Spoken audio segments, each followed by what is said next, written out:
Believe it or not, I'm in the middle of spring. I'm stepping on deep snow and it just keeps going down. I have to step on somebody's step. Ooh, ooh, ooh. Yes.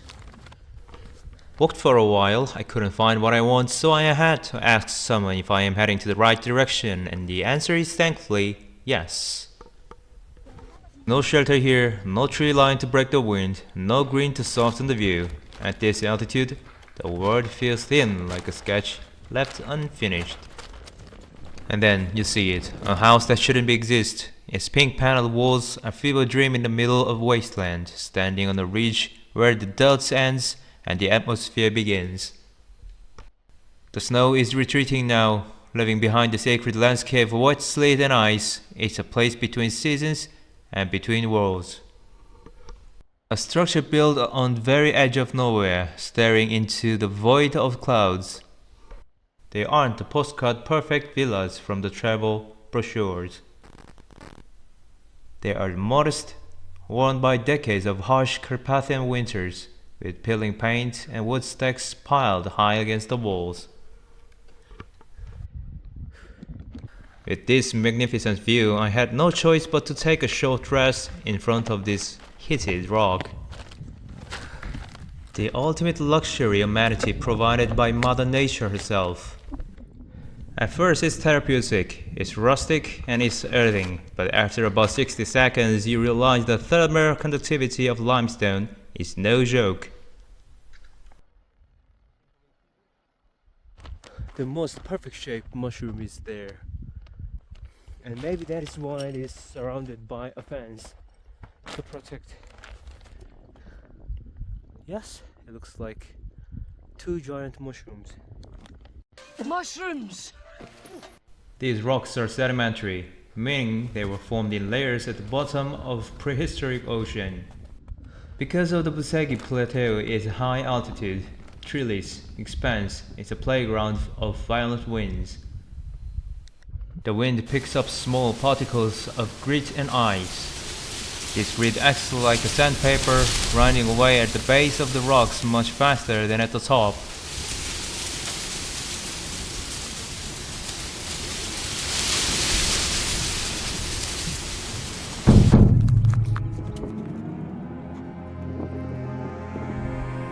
A silhouette emerges that has fueled folklore for centuries. This is the Sphinx, not carved by the hands of the ancient pharaoh, but sculpted by the invisible chisels of the mountain itself. This is the crown jewel of the plateau, a massive rock formation that, when viewed from a specific angle, looks like a human face staring out across the Carpathian Mountains. This psychological phenomenon is called Pareidolia. The human brain's tendency to find familiar patterns, like faces, and random shapes. Evolutionarily speaking, it was better for our ancestors to accidentally mistake a bush for a bear than to mistake a bear for a bush. So now, thousands of years later, our brains are so hyper-alert that we can't even look at a piece of burnt toast, a Romanian mountain range, without seeing a long-lost relative staring back at us. In the front side of Sphinx face, there is even big rock looks like a huge table, so that someone can stand on it and be ready to solve the riddles that Sphinx gives. Standing over 8 meters tall, this megalith is the masterclass in wind erosion. For millions of years, the abrasive power of high-altitude storms has sanded away the softer layers of sandstone, leaving behind the resilient, anthropomorphic mask of stone. To some, it's a sacred energy center, to others, geological fluke. But in the silence of summits, where the earth meets the sky, the Sphinx remains a stoic guardian of the hallowed heights.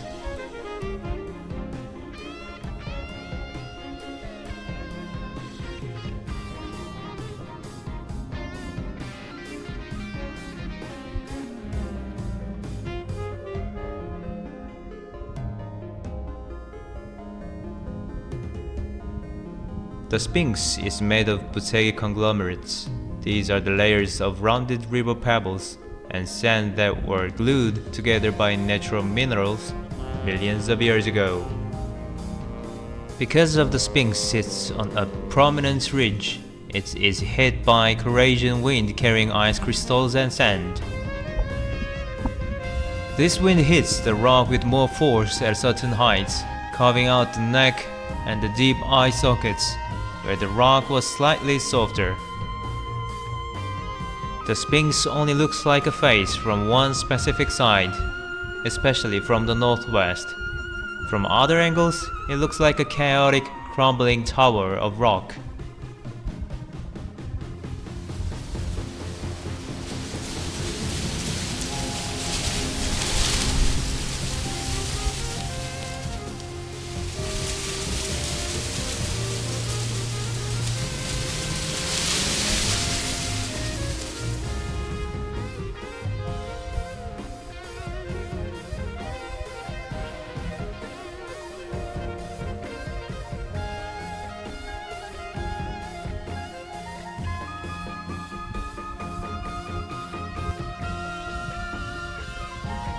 It seems we are not alone. I think I just met the true environment manager of the mountain. He is keep looking at me like to check if I am violating any environmental regulations.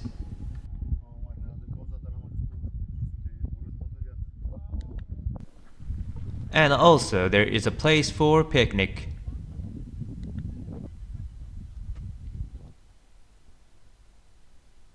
The table and the chair is huge, really huge, as the field is huge.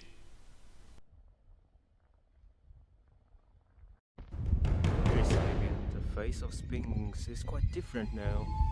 And also the weather is getting scarier. I gotta go back before I get trapped in this mountain.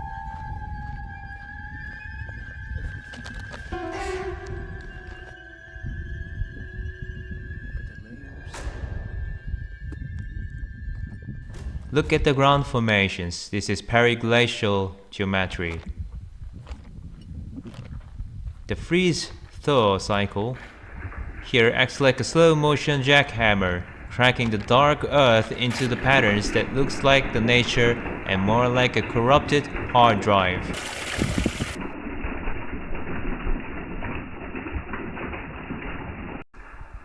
It's raw, it's muddy, and hauntingly beautiful.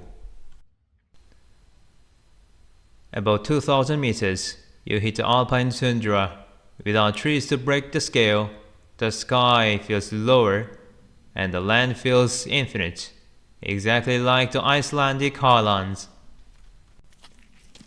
In this landscape, every step is a squash through prehistoric mud, and every view is a reminder that up here, the earth doesn't care about your hiking boots.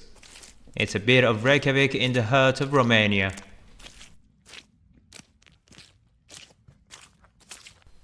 Even our four-legged mountain manager seems to be wondering where the self-talking human.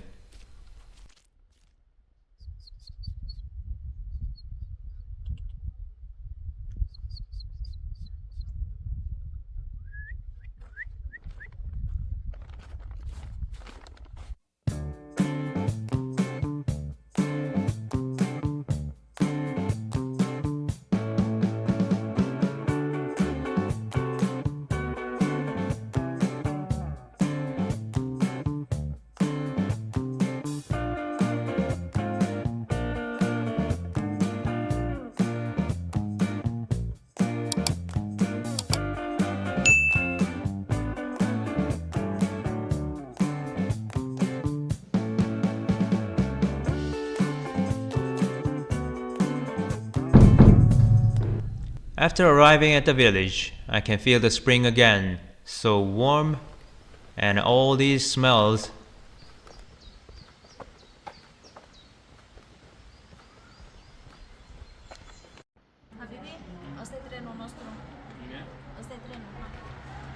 Just as the mountain seems ready to swallow day in the monochrome fog, the sky performs a sudden, dramatic surgery.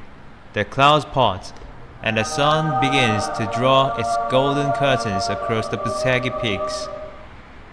Maybe the sun is saying it is goodbyes to the stone giants.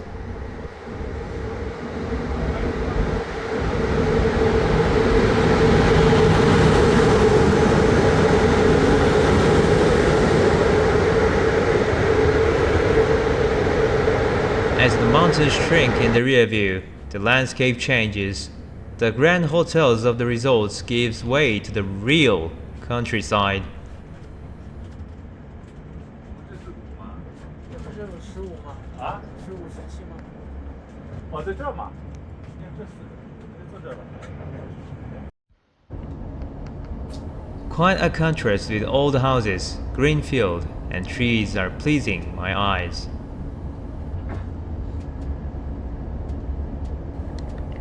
Eating boiled eggs, drinking Sprites on the train, getting sunlight. Small, but true happiness for a traveler.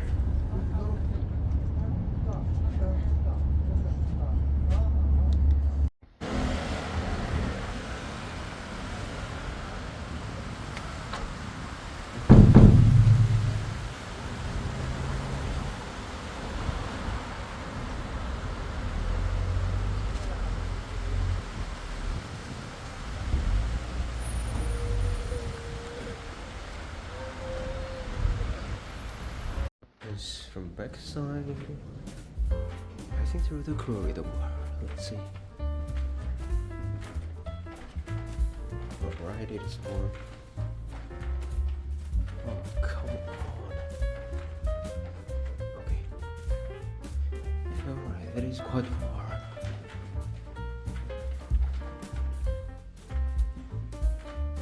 I think it is end of the corridor.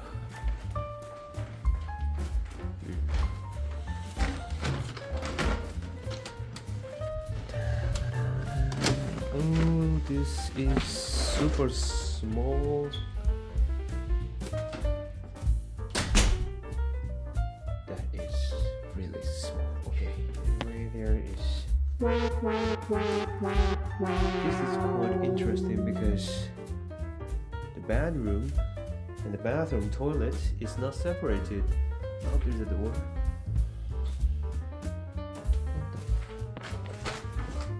Wait a second, where's toilet? This is toilet? Okay. Okay, only the toilet is kind of separated. But from the ceiling at the bottom, you can smell funny smell. Toilet is separated, but the bathroom is just like this. Oh my god. Oh my god. This price and the hotel room, the structure is like this. This is quite expensive. Thank god I booked one night. But let's see. I think I can see the sunset view from there. Yes, this is cool. The sun starts to go down, and honestly, it is hard to stay mad at a view like this. Even if the 5-star bad feelings like sleeping on a bag of frozen peas, the sky is currently putting on $1 million show for free.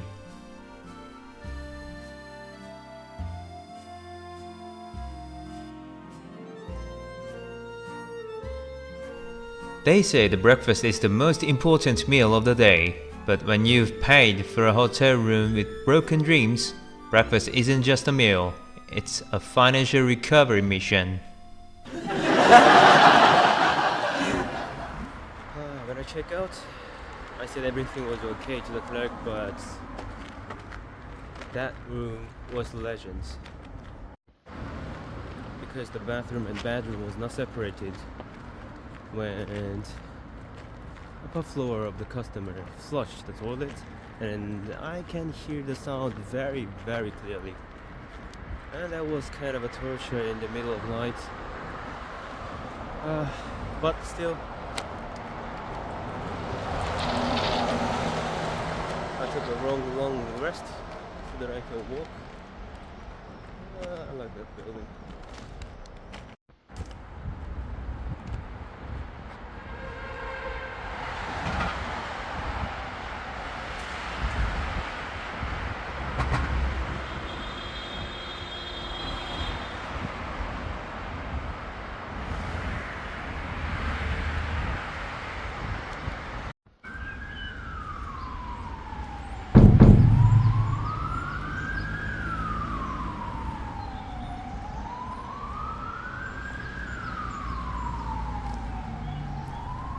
The collection of peasant bric-a-brac, costumes, icons, and partially restored houses makes this one of the most popular museums in the city. There's not much English signage, but insightful little cards in English posted in each room give a flavor of what's on offer. It houses a massive ethnographic collection exceeding 100,000 items, including traditional costumes, pottery, icons, and wooden tools.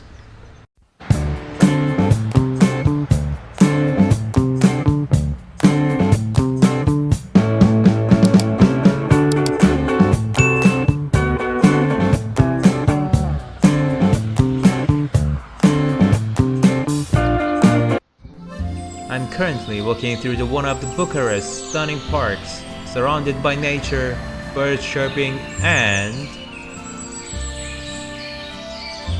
full buzz of high-speed internet. Yup, welcome to Romania, where the trees practically breathe Wi-Fi. In most cities, you're lucky to get a signal inside of the coffee shop. But here, you can be deep in the greenery, miles away from a router, and still stream 4K video while sitting on a wooden bench. It's the ultimate flex. Wait, don't check your GPS. You haven't accidentally wandered into the 16th arrondissement of Paris. We are still in Bucharest. This is Arcul de Triumf, the city's way of saying, yeah, we've got a little Paris energy, but with better internet and fewer mime artists. And ironically, there is a monument commemorating from Michael Jackson, so I'm gonna go. It's a tribute to Romania's victory in World War I, but today, the real battle is the traffic circle surrounding it. Trying to get a central selfie here is basically an extreme sport. You have to balance your aesthetic goals with a very real possibility of being taken out by a Dacia Logan. People ask, is it smaller than the one in France? Look, size doesn't matter when you have this much character. Plus, the French one doesn't have a view of a park, where you can get a giant pretzel for 50 cents immediately afterward. Point, Romania. So if you want a Parisian aesthetic without the Parisian prices and with a significantly more polenta, Bucharest has you covered. Now, if I can just cross the road without becoming a permanent part of the monument, we'll be in business.